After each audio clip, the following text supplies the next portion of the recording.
we are doing Storytelling Week. And so I am going to do a nonfiction book for you called The Happiest Man on Earth, A Beautiful Life of Auschwitz Survivor by Jaku. My dear friend, I have lived for a century, and I know what it is to stare evil in the face. I have seen the very worst of mankind, the horrors of the death camps, the Nazi efforts of exterminating my life, and the lives of all my people. But I now consider myself the happiest man on earth. Through all of my years, I have learned this: life can be beautiful if you make it beautiful. I will tell you my story. It is very sad in parts, with great darkness and great sorrow, but it is a happy story in the end, because happiness is something we can choose. It is up to you, and I will show you how. But before the happiness comes this. Suddenly, I had lost everything: my family, my possessions, my remaining faith in humanity. I was allowed to keep only my belt, my one memento of my life I would never see again. As people came into Auschwitz, the Nazis would confiscate everything they owned and take it to a special area to be sorted by Jewish slave laborers. We prisoners called this area Canada, as Canada was not seen as a peaceful place, where all good things in life, food, money, jewelry, were available in surplus. Everything I owned was stolen and sent to Canada. Worst of all, my dignity was stripped from me when Hitler had written his faithful book, Mein Kampf, in which he blamed all the troubles of the world on Jews. He had fantasized about a world in which we would be humiliated, eating like pigs, dressed in rags, the most pitiful people in the world. Now had come true. My number was 172338. This was now my only identity.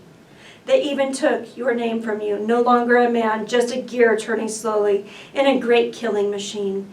When they tattooed my number on my arm, I was sentenced to a slow death. But first, they wanted to kill my spirit. I lived in a barracks with 400 Jews from all over Europe, Hungarian, French, Russian. Prisoners were segregated by race and category, Jews in the barracks, political prisoners in that. To Hitler, we were all the same. We came from different countries, classes, professions, all mixed in together. Many of us couldn't speak the same language, and few of us had anything in common. It was such a huge shock to me to be imprisoned with so many strangers from so many different cultures. The only thing we had in common was our Judaism. And even this meant different things to each of us. Some of us were very religious. Others, like me, rarely thought about our Judaism before it had become dangerous to be a Jew. Growing up, I had always been a proud German. This is what made what happened to us so crazy to me. Why, I will ask you, why? Why? I still couldn't understand how people with whom I went to work with whom I studied and played sport, could become animals like that. How was it that Hitler could make enemies of friends, turn civilized men into inhumane zombies? How is it possible to create such hate? Auschwitz was a death camp. I'm going to read the acknowledgments to you. I never intended writing a book and never thought I would, despite having been encouraged to do so by many people over many years, and despite so many of my fellow Holocaust survivors and friends having put their experiences in writing before me.